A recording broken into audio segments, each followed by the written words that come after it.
10 years ago, 3rd grade, I'm about to have my first football practice ever, and it's time to meet the team. I go through the entire practice session, and at the end of it, I felt really embarrassed. My performance wasn't good. In fact, it was awful. But I was ready to improve, yeah?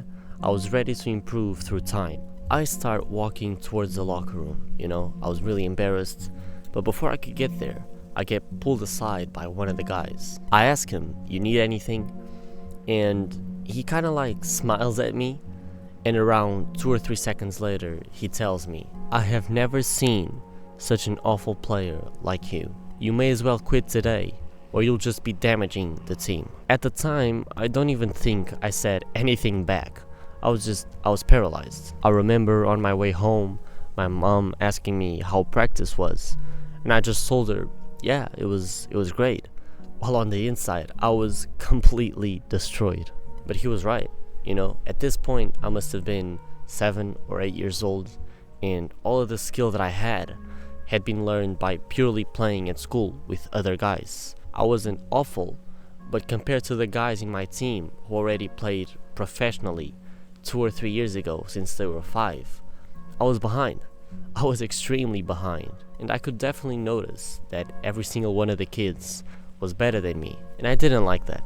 I had always been super competitive my entire life, so for me to be last, I knew I had a lot of work to go through. I envied the guys in my team. I envied him, but now I had something to prove, because I sure as hell wasn't just gonna quit like that. I didn't just want to get better for the sake of it. No, I wanted to take his spot. And it took me around 2 years. 2 years to finally be good enough to be on the starting team. I had done it. I had taken his spot, and now it was his turn to watch me from the bench. And you know what? He just couldn't take it. A couple months later, he quit the team. And I would love to be kind and say that I felt sad for him. But the truth is, I really didn't. To be honest, I felt a huge amount of satisfaction. And this, I understand, is put on so many young people. Everyone feels envy, especially young people, as I said. Maybe you wish you had that person's looks, or maybe you wish you had that person's popularity. But just because you envy someone, or you envy something that they have, it doesn't mean you have to dislike that person. A better frame of mind is respect. I have respect for what this person has achieved, and I would like to achieve similar results. And this is not career advice or nothing. This is just my thoughts to myself, the advice that I would give to myself. Doesn't mean it's going to be best for you. However, the advice that I would give myself for when I felt envy towards someone would be to not be afraid of the feeling. Envy can sometimes have a negative connotation, but I truly believe that if used well, it can be a huge boost of motivation. Pinpoint what is causing you the envy. Once again, am I envious of his football skills, or his looks, his wealth perhaps? And lastly, ask yourself this one question. Will you be happier if you had the thing in question, the thing that is causing you the envy? And if you were, can you even achieve it? Back then, I went through this entire process. I asked myself, will I really be happier if I was as good as that guy at football? And the answer was simple and clear. Yes. So I knew exactly what I needed to do. I needed to train hard and get to work. Now this is a tricky part, I didn't want to drag the other guy down with me. No.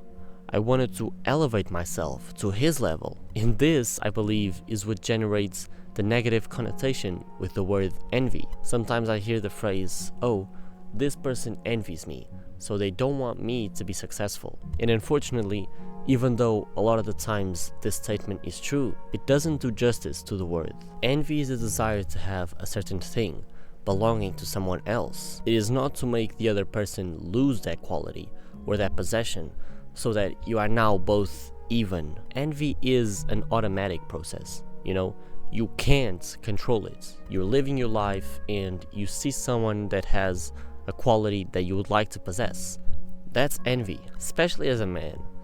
I can't talk for women because I'm not one, even though it's probably the same thing. But as a man, we're always comparing ourselves with others, putting pressure on ourselves, looking at others doing better than us. And I personally see two ways of dealing with this. You can either level yourself up, or you can try to drag everybody down with you. Unfortunately, a lot of people choose the latter because they think it is the easiest path to pursue. But that's just a very toxic way to live. After that event with the kid in my team, that really changed me. At the time, I was fueled with rage, I hated the kid. It just bothered me. Why did he say that? This guy had just met me 2 hours ago. What was the reason behind his attacking stance? And, from my perspective, I was simply someone who wanted to improve, I wanted to learn from the guys in my team so that I could get better. But what I couldn't see back then was that from the other kid's perspective, I was an outside threat. A threat that could perhaps, in the future, take his spot. Regardless of that, back then I decided to forgive him. And by that, I mean, I wouldn't hate him anymore, but I also wouldn't like him. I was completely neutral towards him. Which I look back at it today, and I'm proud of myself for doing that. Unfortunately for him, it just motivated me even more to surpass him. My best advice for people who are dealing with envy right now, especially if you're still in school, don't let envy consume you. Schools are a nest for creating envy. Trust me, I've been there, This guy's just bought the new iPhone and you want it. That girl has so many Instagram followers and you wish you had a fraction of that. The truth is, nothing good comes out of holding a grudge. Just focus on yourself and on your mission. We can't run as fast if we're always looking over our shoulders. That person you think has everything figured out, that has everything you could ever wish for, I guarantee you that she doesn't feel like her life is perfect. She also feels envy towards someone. And who knows, perhaps that person might even be you. I'd catch you guys in the next one.